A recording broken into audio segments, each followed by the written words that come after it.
In this video, we will practice solving polynomial inequalities. This is AP Precalculus topic 1.5. If you appreciate the content, please hit the like button. The first step of solving a polynomial inequality is to make a list of zeros. In factored form, this is super easy. So f of x is going to equal 0 at x equals 0 from this first factor, x equals -1 from the second factor, and x equals +2 from the third factor. By the way, we are referring to this part of the polynomial as f of x. Next, you want to make a sign chart. We need a row for every factor. So since I have 3 factors, I made 3 rows. Don't forget to label the sign chart in the upper left-hand corner. Call it f of x. So in the first row, we have 3x. In the second row, we have x plus 1. And in the third row, we have x minus 2. I've made a vertical line to represent each one of these zeros. We need to label these in order from least to greatest. This is really a number line across the top.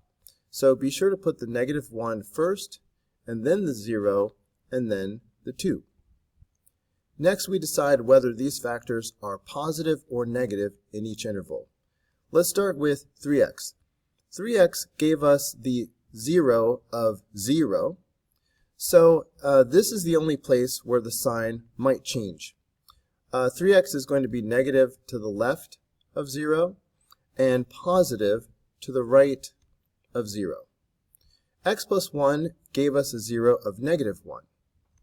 This factor will be negative for values of x less than -1 and positive for values of x that are greater than -1. X minus 2 gave us the 0 of 2. This factor will be negative for x values less than 2 and positive for x values that are greater than 2. But what about the overall sign of f of x? We can just count the negatives. If you see an odd number of negatives, then f of x will be negative in that interval.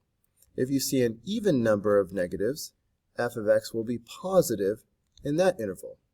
In the third interval, we see only one negative, so f of x is negative, and everything's positive in the last interval, so f of x will be positive.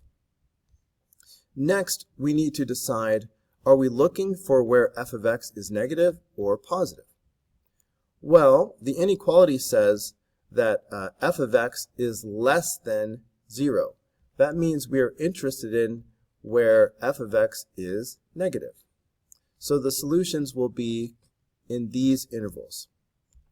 So for the first interval, it goes from -∞ to -1, but we have to be careful and consider whether we will use brackets or parentheses. Infinity always gets a parenthesis. However, the endpoint, the number, sometimes will be a parenthesis and sometimes will be a bracket. Sometimes it'll be like this, sometimes it'll be like this.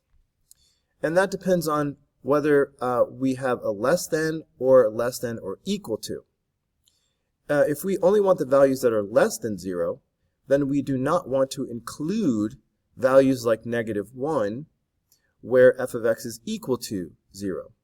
And we show that an endpoint is not included with a parenthesis. So if it's not or equal to, use a parenthesis on the endpoint. We have another interval, so we're going to say union, and this interval goes from 0 to 2. All right, with parentheses because not equal to 0, only less than. So that's the answer to number 1. Pause the video and try to do problem number 2 by yourself. All right, I'm going to assume you did that. So the zeros. Where does f of x equal 0? That -2 doesn't give us anything. No zeros there. So our first 0 is at x equals -3.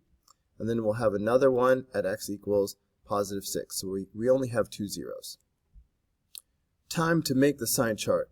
Label it f of x. And we have a row for every factor. So I'm going to put a -2 here, an x plus 3 here, and x minus 6 here. All right, I have a vertical line for each of these zeros. Put them in order from least to greatest, so that's negative 3 here and 6 here. In the first row, negative 2 is a constant, so that's always going to be negative, obviously, so we'll have negative, negative, negative in that row. The factor of x plus 3 gave us the negative 3, 0. This factor will be negative to the left and positive to the right of negative 3. X minus 6 gave us the 0 of 6. This factor will be negative to the left and positive to the right. In the first interval, f of x will be negative because I see an odd number of negatives. It will be positive in the second interval because I see an even number of negatives, and negative in the last interval because there's only one negative, an odd number of negatives. Do I want the positive intervals or the next intervals for my solution? Well, f of x is to be greater than or equal to 0. So we need to focus on the intervals where f of x is positive, thus greater than 0. So that's the interval from negative 3 to 6. So let's write that down. Whoops. Okay, my phone distracted me. So from negative 3 to 6, but be careful with the endpoints. They will be brackets because this says greater than or equal to 0. So we want to include the endpoints. So this is the solution to number 2. I'm not going to say it every time, but whenever I switch to a new problem, I encourage you to pause the screen and try to do the problem by yourself. So I'm just going to assume that you're doing that for the rest of this video. So step 1 is to make a list of the zeros. So where does f of x equal 0? That's going to be at x equals 2 from this factor, and x equals 7 from that factor. Now we make a sign chart. I'll label it as f of x. We have a row for every factor, so we're going to put 4 here, x minus 2 here, and when you write down your x minus 7, include the exponent. So write down x minus 7 squared. All right, and here we're going to put the 0 of 2 and the 0 of 7. Now let's decide whether these factors are positive or negative in each interval. The constant of 4 is, of course, positive in every interval. X minus 2 gave us a 0 of 2. It will be negative to the left and positive to the right. X minus 7 squared is going to be positive in every interval because when you raise something to an even power, it turns positive no matter what.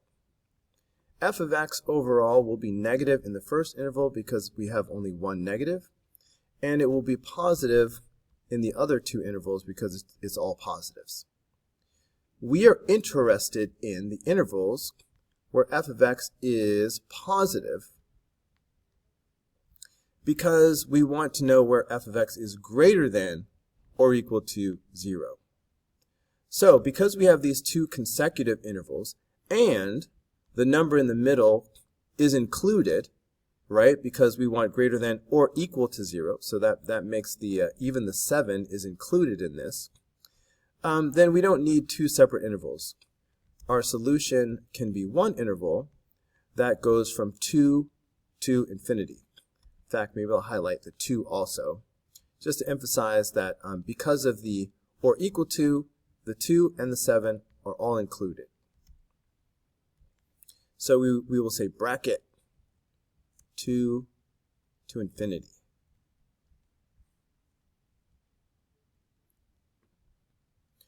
Number 4, let's start off making our list of zeros. F of x equals 0. Where? Well, that's going to be at x equals 0 from this first monomial factor. And then there's going to be another one at x equals -4 because of that factor right there. Time for the sign chart. Label as f of x. We have a row for every factor. So we have negative 7x squared, and we have x plus 4 squared. And we have the zeros of negative 4 and 0. Make sure these are in order from least to greatest. This is a number line. Now let's decide whether these factors are positive or negative in each interval. This first factor is going to be negative in every interval. X squared is always positive, so that's not going to change anything. But then if I take that positive and multiply by negative 7, then that's going to be always negative. So that's always negative.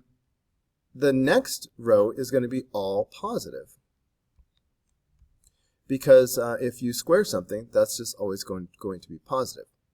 So overall, that tells me that f of x is going to be negative in every interval. We are looking for where f of x is greater than 0. So we're looking for positive intervals, and there are none. So there's going to be no solution here. Notice that we would still have a solution if this had said greater than or equal to 0. Then the solutions would have been x equals negative 4 and x equals 0. Basically, these would be the solutions right here if it had been or equal to. But since we only want the intervals where f of x is greater than, not equal to 0, there are none of those. Number 5, let's start off by making our list of zeros. So f of x equals 0 at x equals 0 from this first little guy in the front, x equals negative 8 from the second factor, x equals positive 3 from the third factor. Always label your sign chart, put that f of x. We have a row for every factor, so this will be x plus 8 squared, and then we will have x minus 3. In order from least to greatest, the zeros are negative 8, and then 0, and then 3. Now, are these factors positive or negative in each interval? X gave us the 0 of 0. It will be negative to the left and positive to the right. It doesn't matter which 0 came from the x plus 8 squared because it's squared. A squared factor is always going to be positive. Any even exponent is going to make the factor positive in every interval. The x minus 3 gave us a 0 of 3. It will be negative to the left and positive to the right. The overall sign of f of x in the first interval is positive because I see an even number of negative signs.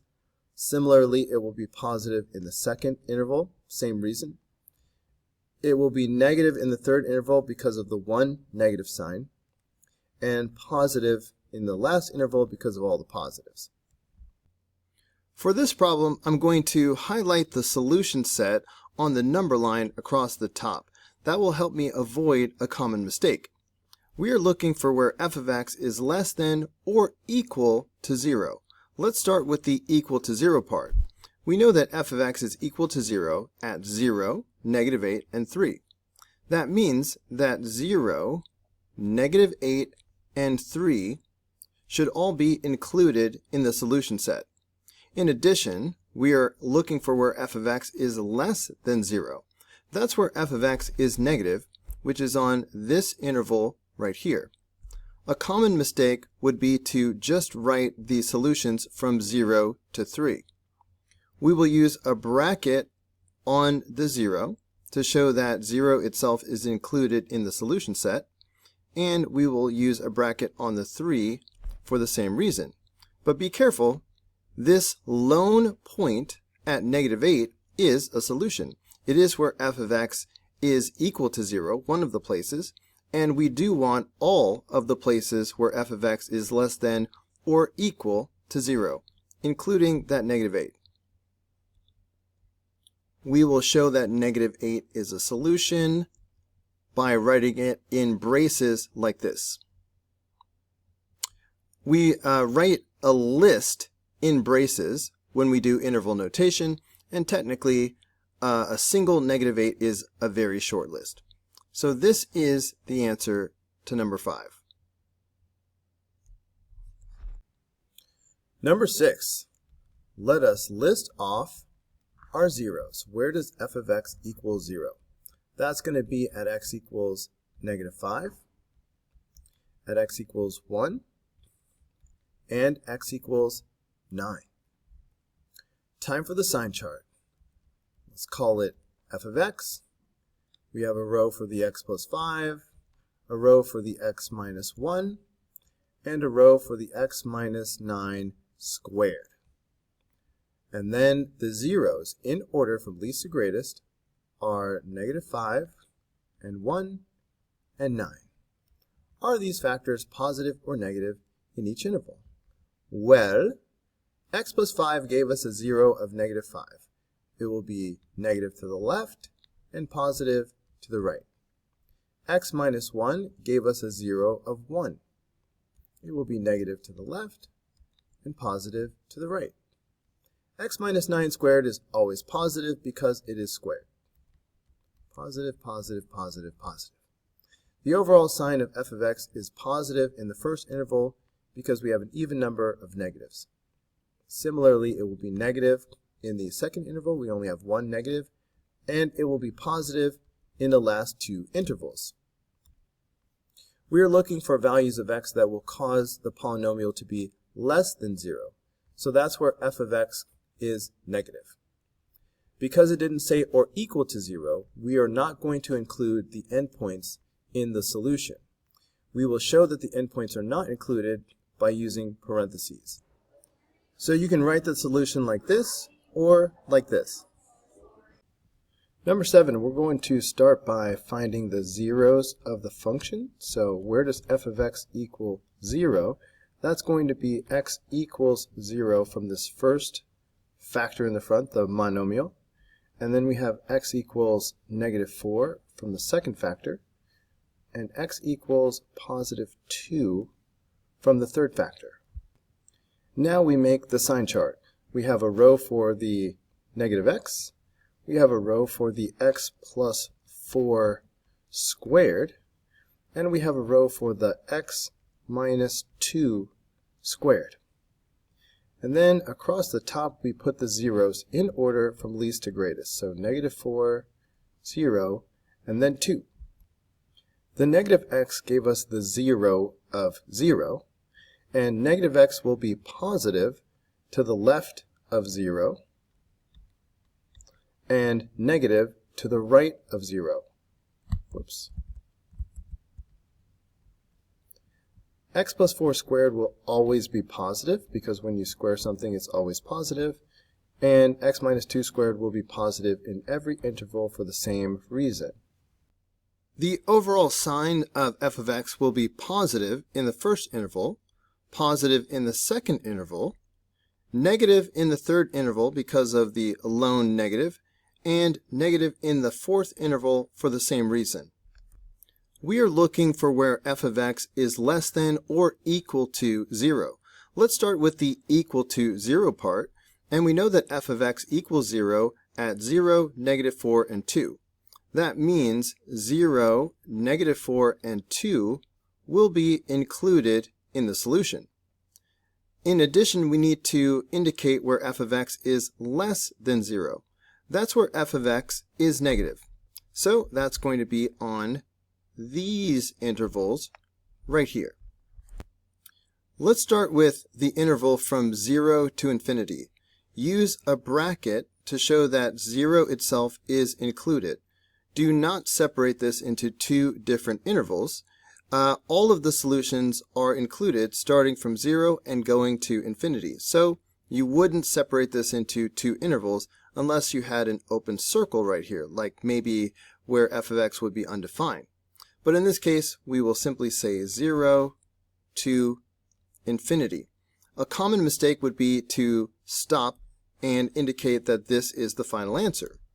However, that's why I like to indicate the solutions across the top on my little number line, so I don't forget solutions like -4. When we put a single closed circle on -4, because that is one of the places where f of x is equal to 0, and we do want where f of x is less than or equal to 0. That includes the -4. So we must include this single point in the solution set. We will show that this way. In interval notation, you use braces like this when you're making a list, as opposed to an interval, and a single number is technically a very short list. So we're going to use these braces. So that's it.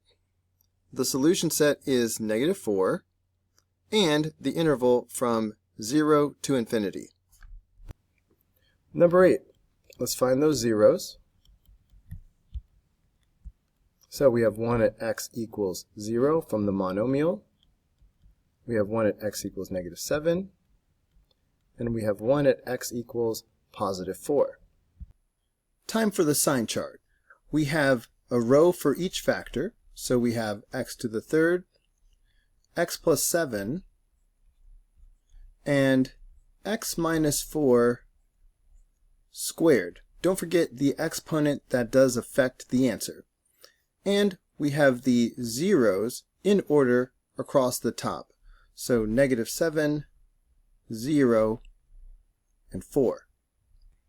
Now we need to decide whether each factor is positive or negative in each interval. An odd exponent does not affect the sign. So x to the third power is equal to 0 at 0, and it will be negative to the left and positive to the right. X plus 7 will equal 0 at x equals -7. It will be negative to the left and positive to the right. X minus 4 is equal to 0 at x equals 4. However, because the whole factor is being squared, this factor will be positive in every interval. Now, what about the overall sign of f of x? In the first interval, the two negatives mean that f of x will be positive. The single negative in the next interval means f of x will be negative. All positives means f of x will be positive in both of these intervals. Are we interested in where f of x is positive or where f of x is negative? We are looking for where f of x is greater than 0. So the solutions will be in these intervals where f of x is positive. I've left the zeros themselves as open circles. They are not to be included because these are the places where f of x is equal to 0. We are looking for where f of x is greater than 0. So these open circles show that these points are not to be included. When we write the solution set, we will use parentheses at these endpoints, also showing that these values are not included. So the first interval will be from -infinity to -7. Parenthesis, and then union 0 to 4, union 4 to infinity.